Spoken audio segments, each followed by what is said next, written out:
Feche teus olhos em nome de Jesus. Pai, a gente está aqui essa noite, a gente quer ouvir tua voz, Pai.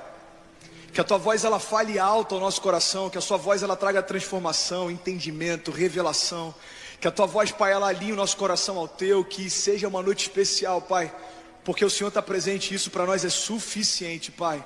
Nós te agradecemos por tudo que o Senhor já fez essa noite, em nome de Jesus. Amém. Pode vir comigo. Sabe, hoje eu quero falar sobre uma geração intencional. Você pode declarar isso comigo? Diga, geração intencional. Eu tenho falado nos últimos sábados e é engraçado porque não tem um propósito específico pelo qual eu tenho gerado essas palavras, mas ao observar tudo que Deus tem me inspirado sábado após sábado, eu percebi que tem uma conexão nos últimos 3 ou 4 sábados. Sabe, Deus tem falado muito comigo sobre um novo tempo que a gente está entrando de romper sobrenatural. Quantos creem que vão viver um romper ainda esse ano? Eu lembro que há 3 semanas atrás eu falei um pouco sobre isso. Eu falei sobre o manifesto da nossa geração. No sábado seguinte eu falei sobre o poder da consciência. Ou seja, não tem só a ver com a presença que você carrega dentro de você, mas tem a ver com o quanto você tem consciência dela. Não tem a ver só com as promessas que você tem, mas o quanto você tem consciência dela. No sábado seguinte, eu falei sobre você se posicionar em relação às promessas que você recebeu. Sabe, nem toda promessa que Deus te fez vai se cumprir, porque não depende mais dele, ele já liberou e no reino dos céus isso já é real. Depende de como nós vamos nos posicionar em relação à promessa que ele fez. Vocês estão comigo, amém?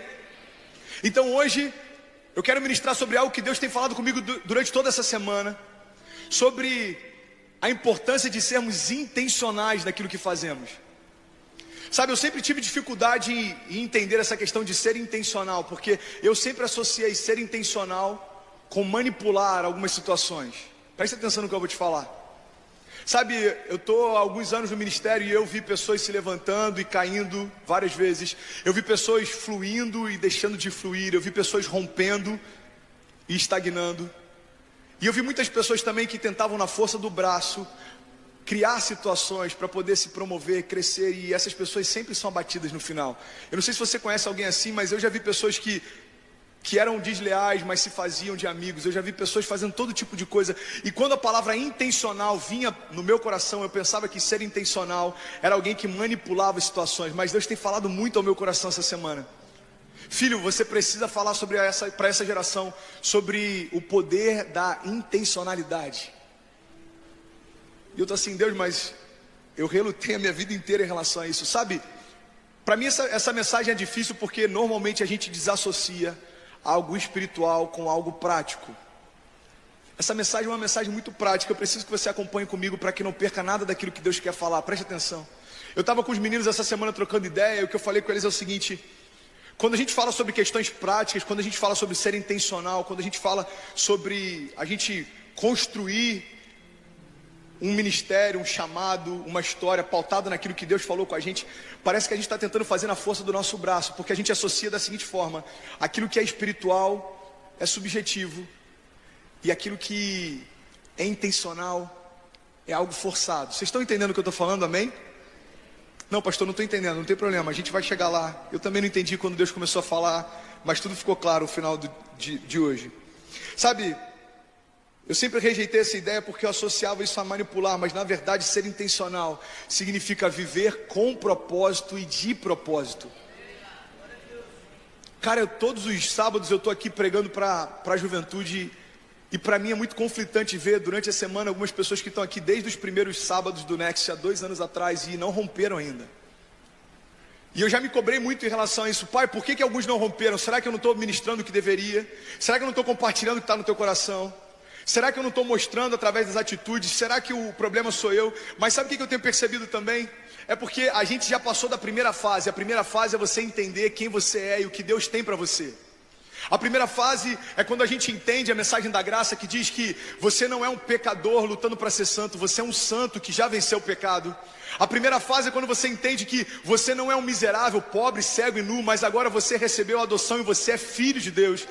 A primeira fase diz que agora nesse mundo nós somos assim como Ele é. E não fala só a respeito de um Cristo crucificado, mas fala a respeito de um Cristo glorificado. Tem pessoas que quando ouvem a mensagem falando que você é assim como Jesus é, entende, ok, então eu sou como um Cristo crucificado. Não, você é assim como Jesus é, você morreu para o pecado, mas você viveu para Ele. Recebeu a glória dele. Então preste atenção, essa é a primeira fase, você entender quem você é. E a gente já entendeu isso, a grande parte daqueles que estão caminhando com a gente aqui já entenderam isso. Quantos podem declarar, dizer comigo, eu sou filho de Deus? Sabe outra coisa que tem a ver com a primeira parte do nosso processo, da nossa jornada? Depois que a gente entende quem a gente entende o que Deus tem pra gente.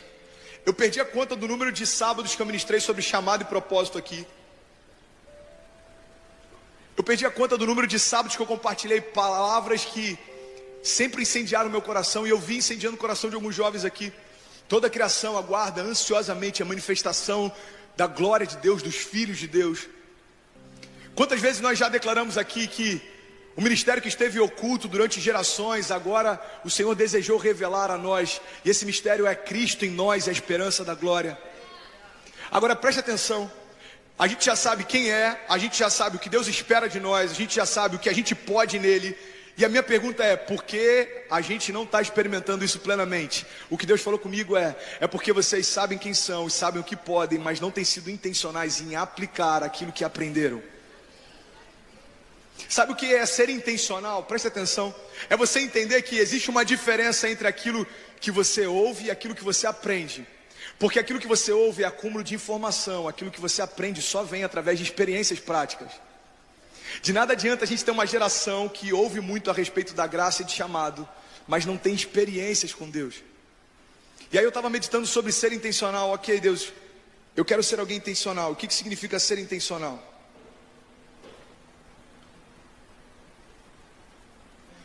Sabe, Deus falou comigo sobre 3 tipos de comportamentos. O primeiro comportamento é de pessoas intencionais, e essas vão experimentar o romper de toda a boa promessa que Ele liberou sobre você. O segundo grupo de pessoas são pessoas que elas são condicionais. Sabe o que é condicional? É quando você condiciona tudo aquilo que Deus pode fazer às circunstâncias ao teu redor. E o terceiro grupo de pessoas que eu quero compartilhar nessa noite são pessoas casuais. Sabe o que é aquela pessoa casual?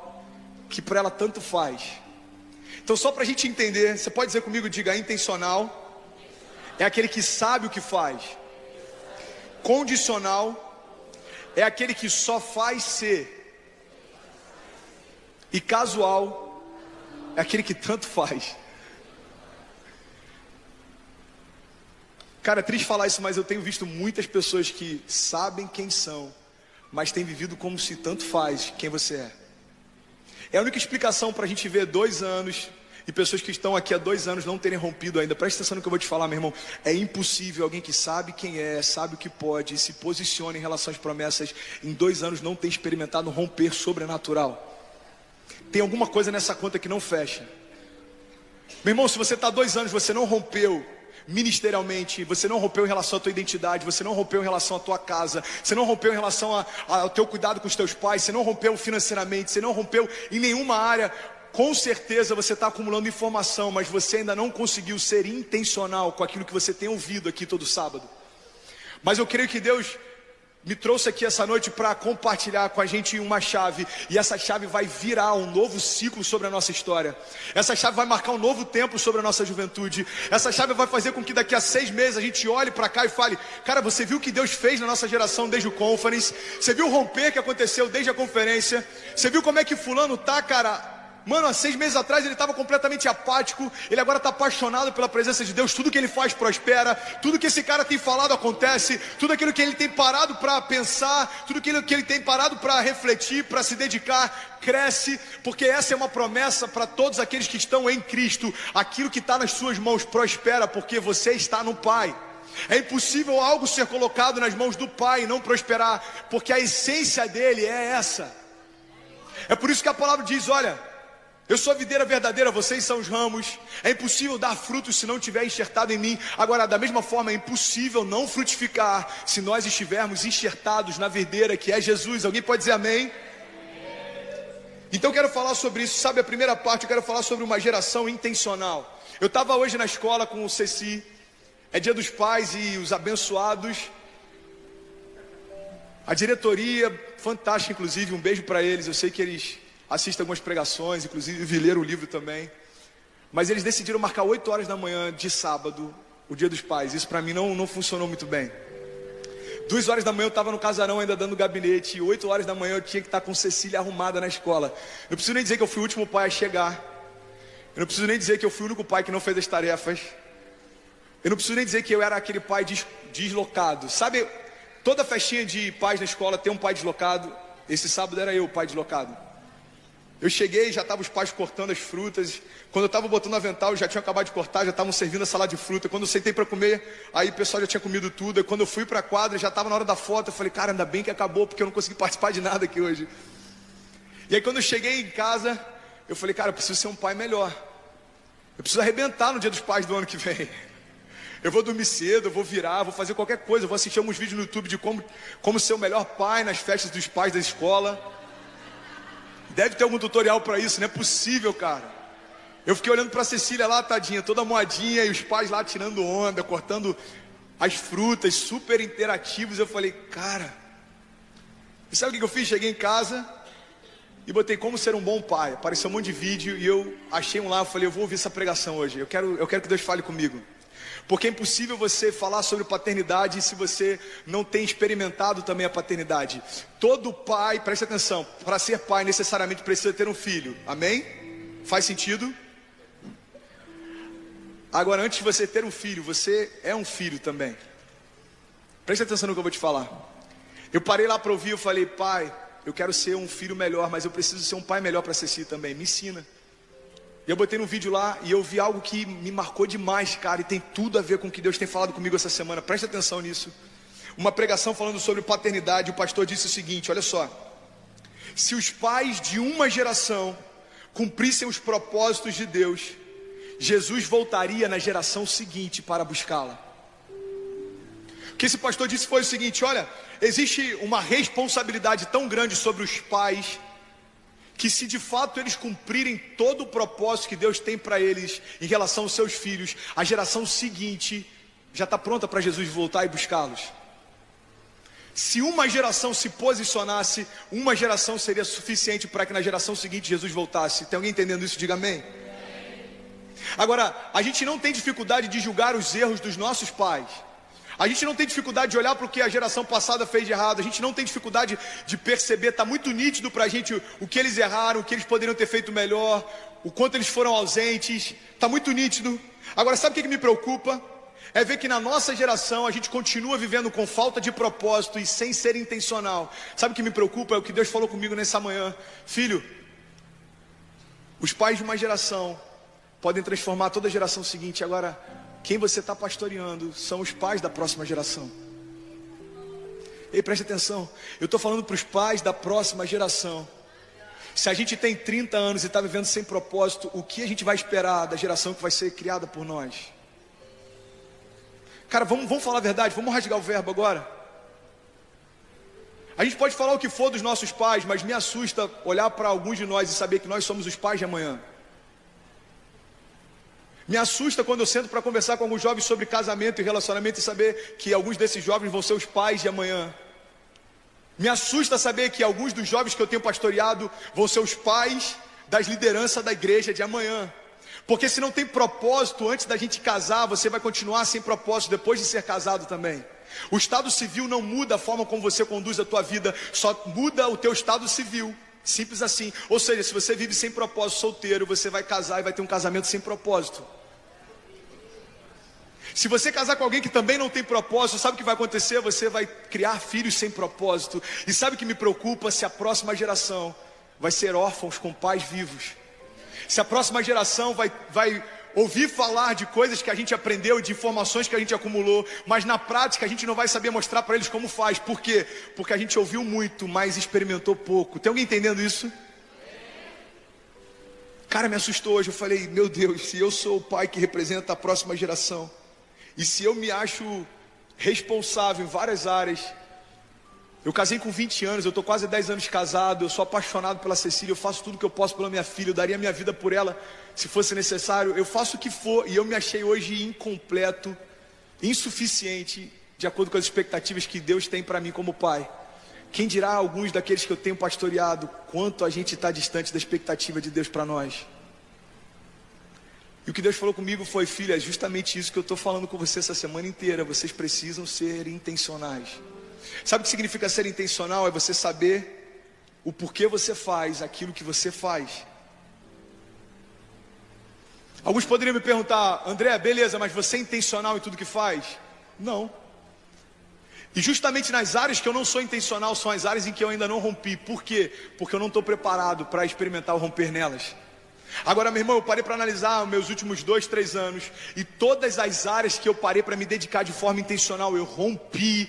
Todas as áreas que eu parei para me dedicar de forma intencional, eu tenho experimentado o sobrenatural de Deus. É como se Deus falasse: filho, eu só preciso de uma posição, só isso, porque o restante eu que vou fazer. Você só tem que estar disponível. Às vezes a gente não está disponível para ofertar, e a gente quer experimentar romper e milagres na área financeira. A gente não tem alegria em poder ser leal com alguém que está liderando um GC, porque a gente acha que sabe mais do que ele, que a gente poderia estar no lugar dele, e acha que Deus, quando sonda o nosso coração, vai fazer o seguinte: bom, filho, eu acho que você de fato é melhor do que ele, então toma aqui um GC na semana seguinte. Não, cara, Deus não se move por aquilo que a gente mostra, Deus se move por aquilo que ninguém vê. Ele olha o teu coração, e se ele for aprovado, você vai romper. Sabe qual é a dificuldade da gente ser intencional? Preste atenção. É que é muito fácil a gente viver sem propósito, colocando a culpa em Deus, como se tudo que fosse acontecer daqui em diante fosse fruto do acaso. É o seguinte: eu estou vindo para o culto, eu estou servindo, não, e eu estou esperando em Deus, cara. Deus prometeu e vai fazer. Não, eu estou esperando em Deus. Deus prometeu um casamento e vai fazer. Você tem quantos anos? 35. E por que você nunca se aproximou de ninguém? Porque você acha que você é bom demais, cara. Você acha que você é bom demais. Você começa, sabe o que eu já vi várias vezes acontecendo? Jovens que começam a namorar com meninas que são incríveis. Incríveis. São boas filhas, são dedicadas, se envolvem no ministério. Aí do nada aparece alguém que você olha e os seus olhos acham que pode ser um pouco melhor. Você abre mão do propósito, daqui a 5 anos você continua batendo cabeça.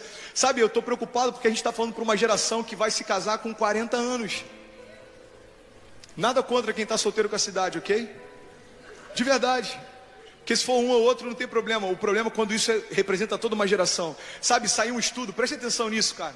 Saiu um estudo que a maior parte dos casais que se casa com mais de 30 e poucos anos se divorcia. Você sabe por quê? Porque eles já têm independência financeira e já se acostumaram a viver sem depender do outro. Então quando eles chegam no momento da história deles que eles se casam, a primeira briga que acontece, ele fala assim: cara, você não existia na minha vida até 1 ano atrás, eu não preciso de você, eu não preciso passar por isso. E ele vai embora. Agora, quando você casa com 20 anos, 25, 24, a diferença é que você constrói a tua história junto. Então, quando a primeira crise vem, você olha para a pessoa e fala: cara, você está do meu lado desde que eu me entendo por gente, a gente construiu tudo junto. É impossível desassociar minha história da sua. Eu não vou embora por causa de uma crise, eu não vou embora por causa de um problema, a gente vai até o final. Eu passei com crises, com Kezinha, que só Jesus na minha vida, já compartilhei há meses atrás, ano passado, sei lá. Já passei crises dentro da minha casa durante o casamento. Eu acabei de passar por uma agora, tem 2 meses que eu saí do hospital. Eu estava no leito de CTI, cara, tem algumas semanas. E por que isso não abalou a nossa história? Porque a gente está construindo uma história juntos. Preste atenção, uma geração intencional decide construir uma história junto. Uma geração intencional não está preocupada em estar com o outro só porque é mais bonito do que as outras amigas, não só porque tem a ver com o ciclo social. Uma geração intencional está procurando a mulher da sua vida, mano, para você construir uma história com ela, para você ter filhos com ela. E as meninas a mesma coisa. O que eu estou vendo de meninas, cara, que estão perdendo tempo porque estão sendo condicionais. Sabe o que é ser condicional? Não, eu só vou me posicionar quando tudo estiver pronto. Quando tiver uma casa própria quitada, quando tiver o primeiro carro quitado, quando eu terminar o meu mestrado, eu caso. Sabe o que você está dizendo? Você está dizendo para Deus que Ele só pode fazer algo na tua vida quando você preparar o cenário para Ele. É como se você dissesse assim: pai, depois que eu preparar tudo, pode entrar em cena. Imagina Ele olhando para a gente falando assim: eu não preciso entrar em cena, você não precisa de mim, você já fez tudo. Agora preste atenção no que eu estou falando, gente, por favor. Eu não estou falando que você tem que fazer loucura e casar cedo, não. Eu só estou falando que a gente tem que parar de bater cabeça e entender o porquê a gente faz o que a gente faz. Por que você está com a pessoa que você está? Por que você serve na área que você serve? Por que você tem criado raízes na igreja que você está? Por que você está no trabalho que você está? Por que você trata os seus pais da forma que você trata? Por que você oferta? Por que você dizima? Porque se a gente não perceber, a gente entra no automático. Você passa a separar 10% do que entra no teu salário, você nem se liga que envolve gratidão o ato de dizimar. Se você entrar no automático, cara, o salário entrou na conta, você vai lá e transfere 10%, traz o extrato, coloca, você nem para agradecer e falar: Deus, obrigado, porque eu não merecia, está aqui, eu devolvo 10%, porque o Senhor tem sustentado a minha vida, a minha casa. Meu irmão, se você entrar no automático, você serve e nem sabe mais por quê. Você começa a ter problemas dentro do ministério que você esqueceu que você está servindo por causa de gente. Se você deixar de ser intencional, cara, você fala de chamado, mas você nem sabe mais que chamado tem. Você fala de propósito, mas nem sabe mais que propósito te move. Você fala de revolução, mas você não sabe nem o que significa. Você fala de avivamento, mas talvez você possa estar morto. Tem alguém entendendo o que eu estou falando? Diga amém. Eu juro que eu queria pregar uma mensagem um pouco mais animada, mas eu creio que Deus quer trazer alinhamento para que haja romper sobrenatural. Romper de verdade. Sabe, eu tenho incendiado o time, a gente algumas semanas tem se unido como nunca antes, eu posso dizer. E o que Deus tem falado no meu coração é que vão se levantar nessa liderança aqui os pastores, os pregadores, os pais dessa geração. Agora eles precisam ver em mim, cara, coerência. Eles precisam ver em mim intencionalidade. Porque não tem como eu falar de paternidade se eu não for um pai irrepreensível. Não tem como eu falar de revolução se eu não tiver sido revolucionado. Não tem como eu falar de avivamento se eu não estiver queimando por Deus. Não tem como eu falar de propósito se a minha vida estiver vivendo de qualquer forma. Sabe, eu quero falar com vocês sobre uma geração que é intencional. Sabe o porquê faz aquilo que faz. Eu quero dar um exemplo para vocês de alguém que foi intencional. O nome dele é Jesus. Você sabia que Jesus é intencional em tudo que faz? Eu separei algumas passagens, eu quero compartilhar com vocês. Olha só que interessante. Jesus 21:1. Só acompanha comigo, diz assim. Jesus 21 foi forte. Misericórdia. Pode aplaudir para quebrar o gelo, aplaude a ele. É bom que refrigera um pouco. Faz assim, ó. Cheio, vamos lá. Mateus 21:1 diz assim: quando se aproximaram de Jerusalém e chegaram a Betfagé, ao Monte das Oliveiras, Jesus enviou 2 discípulos, dizendo-lhes: vão ao povoado que está diante de vocês, e logo encontrarão uma jumenta amarrada, com um jumentinho ao lado. Preste atenção, até o versículo 5. Então desamarrem... Peraí, Vaso, me ajuda aí. Você está comigo ou está contra mim? Então desamarrem aquela jumenta e tragam para mim. Versículo 3. E se alguém perguntar algo, diga que o Senhor precisa deles e logo os enviará de volta. Versículo 4. E isso aconteceu para quê? Você pode repetir isso comigo? Diga: isso aconteceu para quê? Sabe, quando a palavra diz isso aconteceu para quê, significa que havia um propósito específico para isso. A palavra diz: isso aconteceu para quê? Se cumprisse o que fora dito pelo profeta. Versículo 5. Digam à cidade de Sião: eis que o seu rei vem a você humilde e montado num jumento, num jumentinho, cria de jumenta. Preste atenção. Jesus chega para os discípulos, pega 2 deles e fala: olha, vai lá e traz uma jumenta para mim que nunca foi montada. Talvez eles pudessem se questionar, porque nem sempre a gente entende o propósito e quer questionar o processo. A gente fala assim: Senhor, para que uma jumenta que nunca foi montada? A gente está andando a pé até agora, não dá para continuar, não dá para entrar a pé na cidade. Não, eu quero uma jumenta que nunca foi montada. Tá bom, Senhor, mas onde que a gente vai encontrar? E ele falou exatamente: olha, vocês vão lá e vai encontrar uma jumenta assim, e se perguntarem, responda isso e tragam para mim. Aí logo no versículo seguinte explica o propósito pelo qual Jesus fez isso: para que se cumprisse a promessa feita pelo profeta. Preste atenção. Você sabe quando Jesus começou a ser visto pelo povo como de fato o Messias? Quando tudo que havia sido profetizado a respeito do que o Messias faria começou a ser feito por ele. As pessoas começaram a olhar as escrituras e peraí, a palavra diz que o Messias vai entrar na cidade montado numa jumenta. Está ali Jesus vindo numa jumenta. Não, peraí, Os profetas falavam que ele viria da cidade tal e ele veio de lá. Os profetas falaram que ele faria isso e está acontecendo isso. Sabe, tudo que Jesus fez foi intencional para que se cumprisse aquilo que havia sido falado a seu respeito. Só que durante o processo tem coisas que Deus direciona para a gente que a gente não entende o porquê. Só que 2000 anos depois tudo faz sentido. Versículo, olha só que interessante, Mateus 13:34 diz assim: Jesus falou todas essas coisas à multidão por parábolas. Ele estava falando sobre várias parábolas. E diz o seguinte: e nada lhes dizia sem usar alguma parábola. Vamos lá, versículo 35. Cumprindo-se assim o que fora dito pelo profeta: abrirei a minha boca em parábolas e eu proclamarei coisas ocultas desde a criação do mundo. Talvez alguns poderiam chegar e falar: Senhor, por que você fala entre parábolas? É porque assim foi profetizado e eu estou cumprindo tudo aquilo que foi dito a meu respeito. Mateus 3,13 diz: então Jesus veio da Galiléia ao Jordão para ser batizado por João. João Batista, porém, tentou impedi-lo, dizendo: eu preciso ser batizado por ti e tu vens a mim? Respondeu então Jesus: deixa assim por enquanto, porque convém que assim façamos, para cumprir toda a justiça. Meu irmão, deixa eu compartilhar algo com você. Preste atenção. Eu não sei se todo mundo estava aqui, mas eu falei alguns sábados atrás que o Criador, ele estipula qual é o propósito da sua criação. Quantos lembram disso? Levanta a mão e diz amém. Eu li algo que eu achei incrível. Um pastor disse: olha, Henry Ford, quando estava criando o carro, ele não perguntou para o carro qual era o propósito que ele teria. Santos Dumont, quando estava criando o avião, não perguntou para o avião qual era o propósito que ele teria. Steve Jobs, quando estava desenvolvendo o iPhone, não perguntou para o iPhone qual o propósito que ele teria. Todas essas coisas foram criadas com um propósito específico. E esse pastor diz o seguinte: assim somos nós também, porque o Criador decide e a criação descobre. Ei, preste atenção.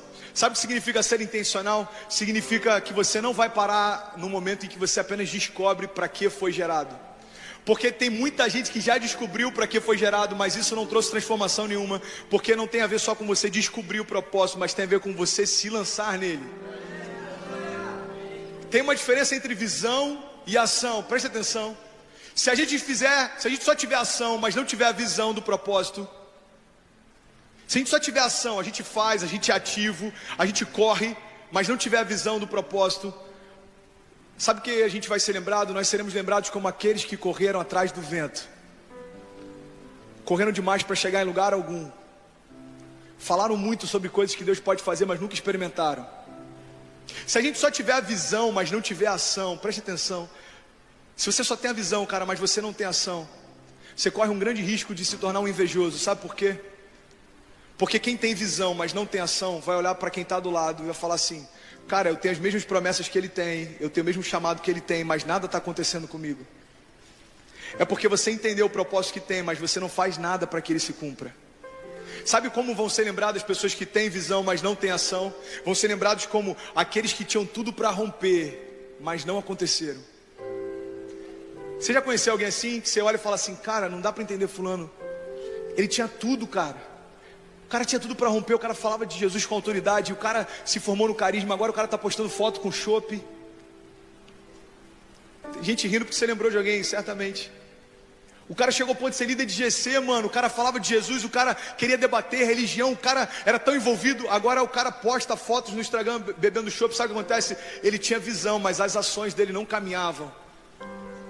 Agora, existe também um grupo de pessoas que eles têm visão e eles têm ação. E esses serão lembrados como aqueles que transtornaram o mundo. A palavra de Deus diz que quando Paulo e Silas chegaram a uma daquelas cidades, começou a se espalhar a notícia: olha, chegaram aqueles que estão transtornando o mundo. É assim que as pessoas vão falar de você. Porque Paulo, Silas, os apóstolos, a igreja, eles tinham visão do que o evangelho estava propondo para eles, mas eles tinham ação também. Eles tinham ação também. Você sabia que a palavra, da forma como a gente conhece, ela demorou 250 a 300 anos para ser conectada, e aí então a gente tem acesso ao Novo Testamento. Você sabia que o povo que viveu o Novo Testamento, o povo que escreveu o Novo Testamento com a sua própria vida, não teve acesso àquilo que a gente tem, e a gente lê a respeito da história deles, é porque eles não estavam escrevendo, eles estavam vivendo. 200 anos se passaram, e aí gerações depois passaram a ler aquilo que eles estavam fazendo. Preste atenção, de que forma nós seremos lembrados? Como as gerações futuras vão falar daquilo que a gente viveu? Como a geração que mais teve liberdade. Eu ouvi algo essa semana de um pastor que me impactou. Ele falou assim: cara, a gente está tendo tanta liberdade na nossa geração, a gente está tendo tanta liberdade na liturgia, na linguagem, na forma de cultuar, que a gente está vendo algumas aberrações. Ele disse o seguinte: a nova contracultura vai ser exatamente você ser centrado. Você sabia que está se aproximando um momento que aqueles que são centrados vão ser contra a cultura? Porque a gente está se acostumando com liberdade demais, mas liberdade sem propósito é entretenimento. Liberdade sem ser intencional é perda de tempo. Quantos aqui são livres? Você pode dizer glória a Deus por isso. Agora, quantos aqui querem ser intencionais em tudo aquilo que Deus prometeu? Quantos de fato querem se levantar e falar: Pai, cumpre em mim as promessas que o Senhor fez, me mostra como eu preciso agir, me mostra os lugares que eu preciso ir, me mostra aquilo que eu preciso fazer. Pai, me mostra qual é a mulher que o Senhor se alegra que esteja ao meu lado, me mostra qual é o trabalho que o Senhor quer me colocar lá, me mostra que tipo de família o Senhor quer que eu construa, me mostra que tipo de sacerdote o Senhor quer que eu seja. Me mostra, Pai, porque eu não quero apenas acumular informação, eu quero ser intencional em tudo aquilo que o Senhor tem me pedido para ser. Eu quero fazer aquilo que o Senhor me chamou para fazer. Eu quero ser lembrado como aquele que cumpriu todo o propósito estabelecido dos céus sobre a terra. Uma geração intencional, cara. Jesus era assim, sabe? Eu quero falar sobre um grupo de condicionais. Eu já estou finalizando aqui há 10 minutos. Eu tenho mais 10 minutos, amém? Olha que frase incrível do Tim Keller. Ele diz assim: Jesus não foi apenas um cara legal que fez bem no mundo. Porque você não crucifica caras legais, você crucifica ameaças. Meu irmão, Jesus foi uma ameaça a todo o sistema político, religioso e cultural da época. Você não está entendendo? Jesus, ele quando chegou, já existiam religiões fortes, impérios fortes e uma cultura forte. Mas a despeito de tudo que existia, ele afetou toda a história da humanidade. Porque Jesus, ele não era condicional. Preste atenção. Jesus não esperou que tivesse um cenário favorável, ele transformou os cenários ao seu redor. Meu irmão, a gente fala tanto sobre fé capaz de mover montanhas, mas às vezes um cenário paralisa a gente. Para você, o cenário que está te paralisando pode ser o teu ambiente de trabalho. Tem jovens que às vezes vêm falar comigo: pastor, eu acho que eu vou pedir demissão, cara, porque eu sou o único crente lá, o ambiente é pesado. Ok. E você acha que você está lá por quê? Se você sair, as pessoas vão ouvir falar de Jesus como? Seja intencional e não condicional, porque é muito fácil você ter fé quando está tudo bem. É muito fácil você ter fé quando o cenário é promissor. É muito fácil você ter fé quando as contas estão pagas. É muito fácil você ter fé quando seus pais te tratam bem. É muito fácil você ter fé quando parece que tudo está bem. Meu irmão, difícil é você ter fé quando parece que tudo ao teu redor diz que não. Tudo ao teu redor está desmoronando, mas você sabe quem você é e quem te prometeu, e Ele é fiel para cumprir. Uma geração que não é condicional, que não está nem aí para as circunstâncias ao redor, que não está nem aí para o que tem se levantado, porque eu não vivo de acordo com as circunstâncias ao meu redor, eu vivo de acordo com a convicção que me move. Eu sei quem me guarda, eu sei quem me guia, eu sei quem me move, eu sei quem me gerou, eu sei quem me prometeu, e eu sei que Ele é fiel para cumprir. Eu estava esses dias no barco, literalmente, passei alguns dias no barco, e um jovem compartilhou comigo no WhatsApp que eu achei incrível. Ele falou o seguinte, acho até que isso viralizou. Ele falou: pastor, quando a gente está no mar, o que pode afundar a gente não é a quantidade de água ao nosso redor, mas é a quantidade de água que a gente permite que entre no nosso barco. Meu irmão, você está num mundo que a palavra de Deus diz que jaz no maligno. A gente está no meio de uma sociedade que nunca foi tão deturpada, distorcida. Eu fui no cinema esses dias, passou uma molecada. Cara, a molecada tinha 7 anos de idade, todo mundo com iPhone 7 Plus. Eu fiquei impressionado. Eu tive que sondar meu coração e falei: Senhor, tira toda inveja em nome de Jesus. Eu estou no 5 ainda. Sai. Molecada com 7 Plus, cara. Tem um vídeo na internet, pena que eu não lembro agora qual é o título do vídeo, de um psicólogo falando que ele estava com um amigo dele. E o amigo dele, eles estavam almoçando, o amigo dele falou: cara, meus filhos acabaram de chegar na Disney, eu estou indo buscar no aeroporto, eles devem estar muito felizes, você quer ir lá comigo?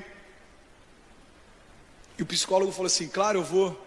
E ele pensou, cara, eu vou só para dar amparo, porque esse pai não tem ideia ele não tem ideia da expectativa dele e da realidade que ele vai encontrar. E não deu outra. Ele falou que o pai só via falando da viagem no caminho para ele. Cara, eles devem estar muito felizes porque eu me sacrifiquei tanto. Cara, essa viagem a gente conseguiu enviar os meus 3 filhos com tudo pago. Consegui dar um bom dinheiro para eles comprarem tudo que eles quisessem lá.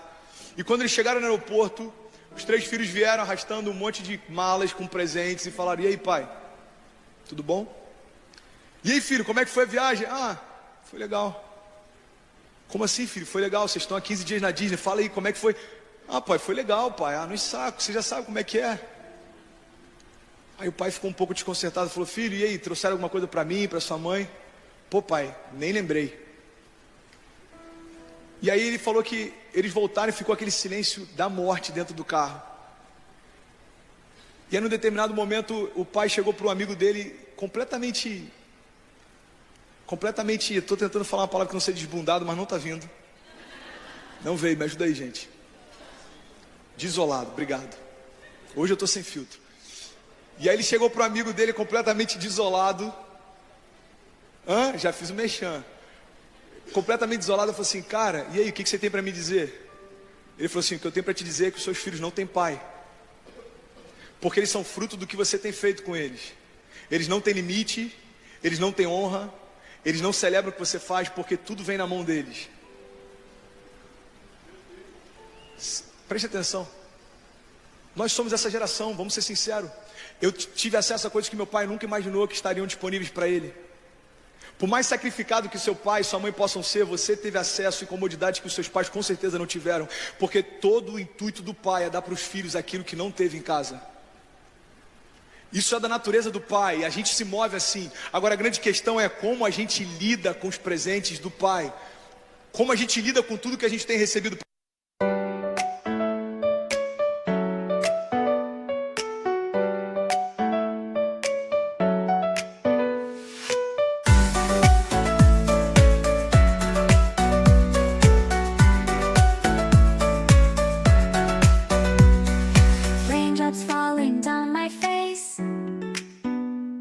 Like tiny tears in a happy chase, hopping through the puddles, see colors dancing wild and free. Skies are gray but I don't mind, cool raindrops on my skin I find, kicking off my Saturday, watch the clouds just drift away.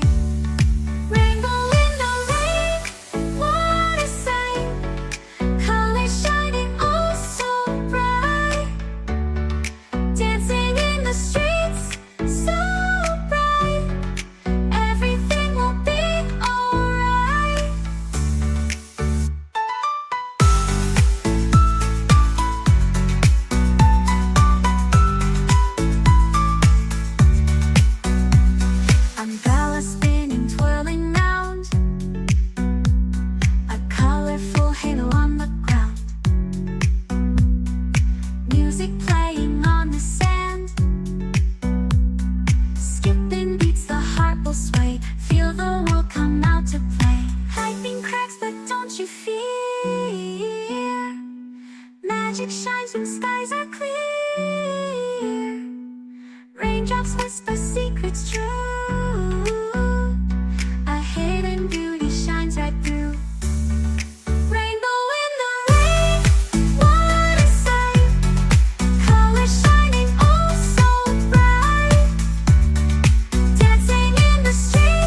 hearts alight.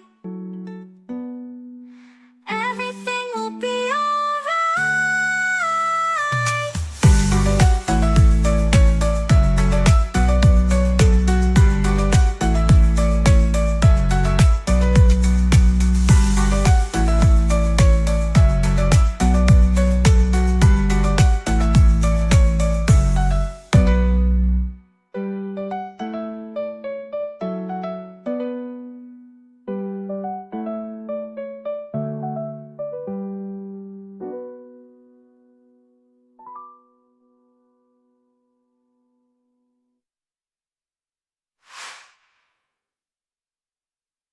Preste atenção, meu irmão. Se a gente for condicional, a falta de algumas coisas que a gente acha que são importantes fazem com que a gente pare no meio do caminho.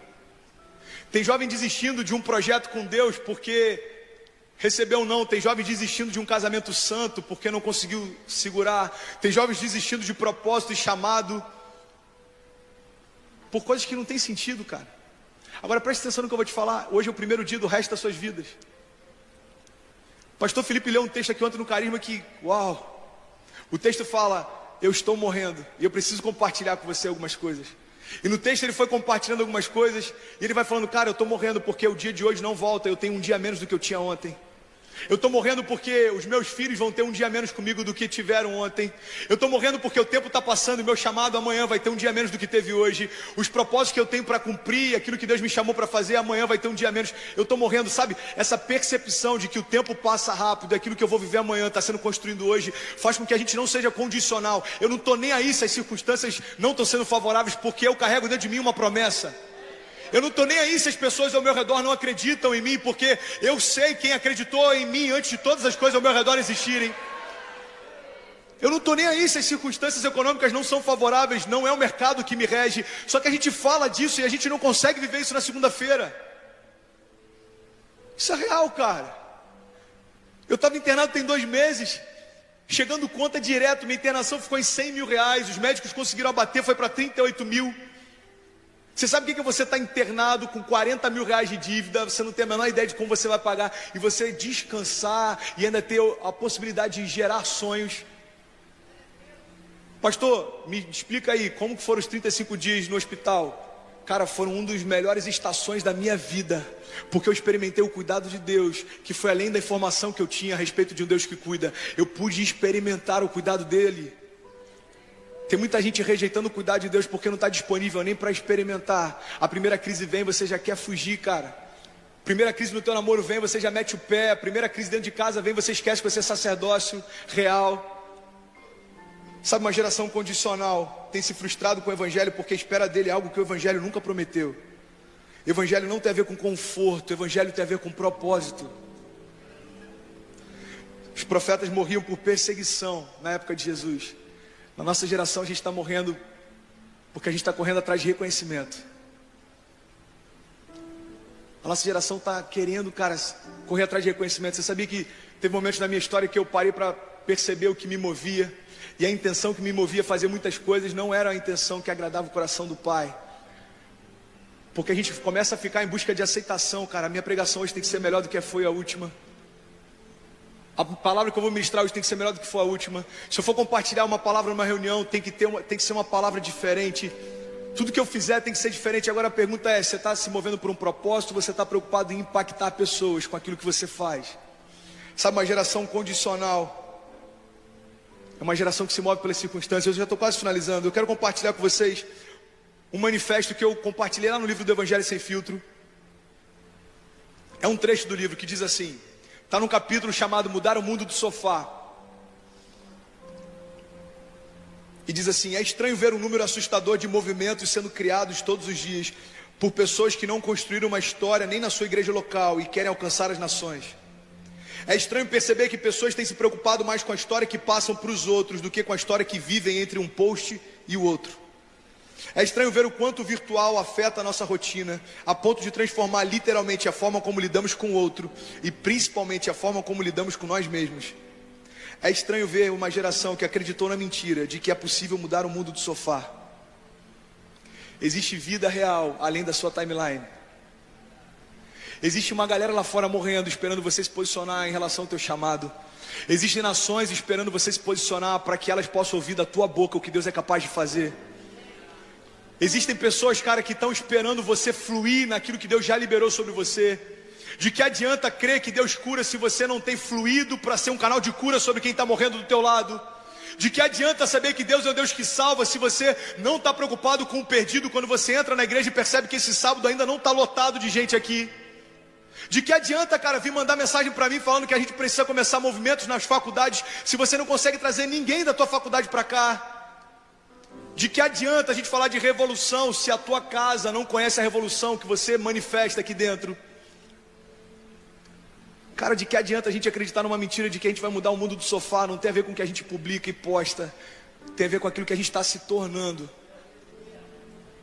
Eu lembro que eu fui em missões para a Bolívia e uma cena me marcou demais.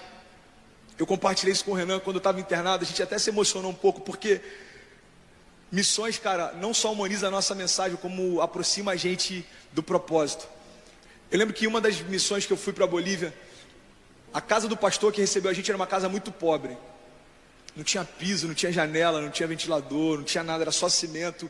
O banheiro era todo escuro, onde você tomava banho, onde você defecava também, era complicado. E eu lembro que a gente foi jantar em uma das noites e a gente falou: pastor, vocês querem também? A gente vai comprar aqui frango e batata frita. Ele falou: não, a gente está satisfeito, já jantamos. Não, pastor, a gente faz questão, vamos jantar juntos, chama os seus filhos aí. Não, a gente está satisfeito, obrigado. Beleza.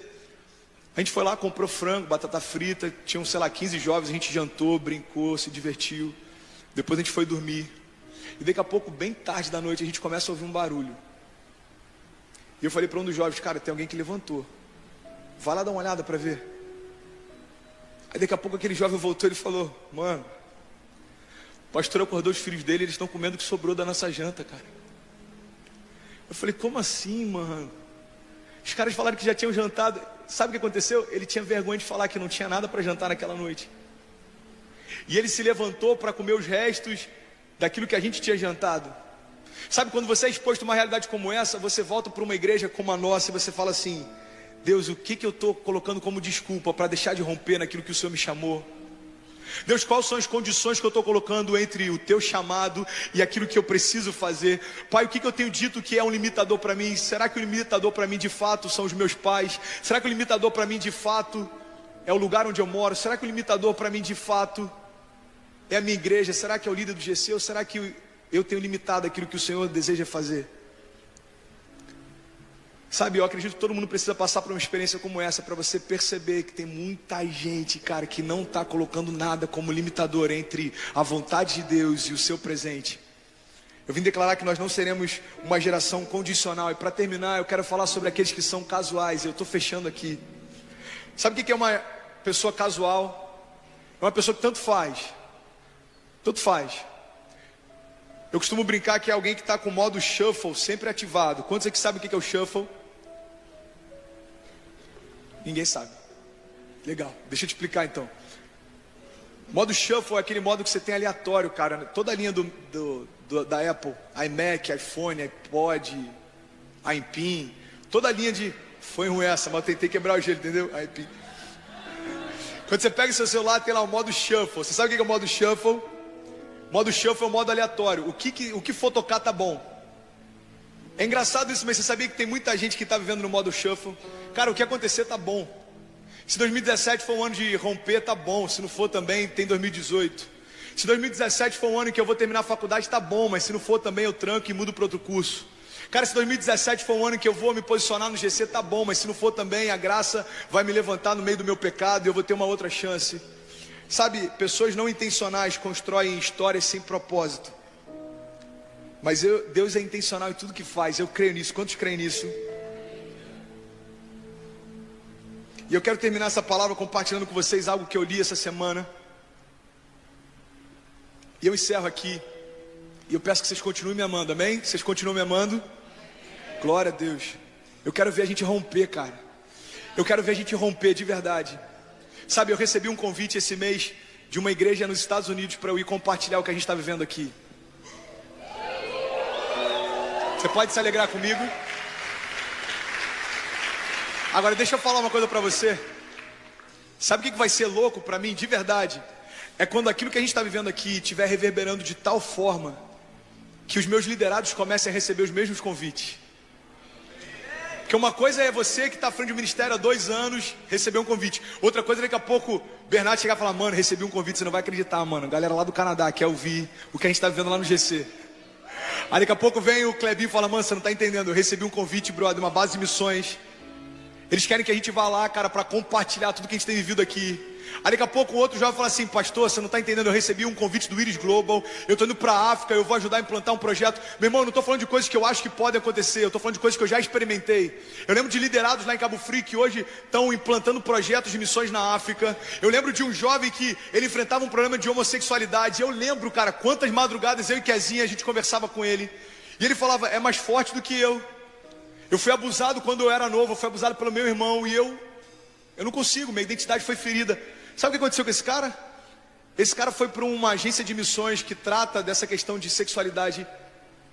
Hoje ele é um dos caras mais renomados para falar sobre sexualidade no Brasil. Esse cara há 6 anos atrás estava chorando com a gente, cara, porque não conseguia vencer. Hoje ele é canal de cura para quem...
precisa vencer também. Essa mensagem não é para que você se sinta abaixo daquilo que você é, não. Essa mensagem é para que você se posicione à altura de quem você é. A gente não é condicional, ou seja, espera as circunstâncias melhorarem. A gente também não é, cara, daqueles que ficam olhando para trás. A gente não é daqueles que desistem no meio do caminho. Nós somos daqueles que entenderam a promessa que Deus estabeleceu sobre nós, e nós vamos viver cada uma delas em nome de Jesus. Cada uma delas. Para fechar, eu quero compartilhar com vocês algo que eu li sobre Davi. Preste atenção nisso, eu finalizo aqui. 1 Crônicas, eu não lembro se é o capítulo 19. A palavra de Deus diz que Davi olhou para a arca, e ele viu que a arca de Deus estava numa tenda, cara, improvisada. E ele sentiu mal com aquilo. Ele falou: Deus, eu tenho tudo, cara. O meu reino é rico, a gente tem riquezas, a gente tem tudo. E a tua arca está dentro de uma tenda, eu quero construir. A história você já sabe, ele não pôde construir, a construção ficou para o filho dele, Salomão. Mas enquanto Davi ainda estava acumulando riquezas para a construção do templo, ele começou a falar com o povo sobre o propósito. Ele falou: cara, se você acredita nisso também, traga tudo que você pode para a gente construir a casa do Senhor. E o povo começou a se mover em torno daquele propósito, e começaram a trazer ofertas, riquezas, ouro, prata, e começaram a trazer. Só para você ter ideia, aquilo que Davi ofertou hoje foi estipulado em mais de 14 bilhões de dólares, só a oferta pessoal dele. Ele tirou do tesouro pessoal dele 14 bilhões de dólares para a construção do templo. E sabe o que me constrangeu? Você vai entender agora. Depois que toda a riqueza está lá, Davi reúne o povo para orar e apresentar para Deus a oferta. E ele diz assim: Senhor, teu é o reino, tu é a glória, tu é a majestade, e teu é tudo, Pai, nos céus, na terra, debaixo da terra. Tudo que nós possuímos é teu. E ele diz o seguinte: quem sou eu e quem é o meu povo para agir generosamente diante do Senhor? Sabe o que Deus falou comigo quando eu li essa passagem de Davi? Você só tem alegria para oferecer para Deus qualquer coisa se antes disso você tiver oferecido para Ele o teu coração. Você nunca vai conseguir entregar para Deus o teu futuro se você não entregou o teu coração primeiro. Você não vai conseguir entregar para Deus o teu namoro se você antes não entregou o teu coração primeiro. Você não vai conseguir entregar para Deus os teus sonhos se você antes não entregou o teu coração primeiro. Porque tudo aquilo que nos impede de se doar para Ele significa que na verdade o nosso coração ainda é nosso. Eu quero te convidar em nome de Jesus, você que quer ser intencional, você que quer entregar o teu coração para Ele, declarando que tudo aquilo que Ele te chamou para fazer, você vai viver. Você que quer romper em 2017, viver promessas de Deus, você que quer viver o sobrenatural, eu quero te convidar a ficar de pé, eu quero orar com você em nome de Jesus. Fique de pé.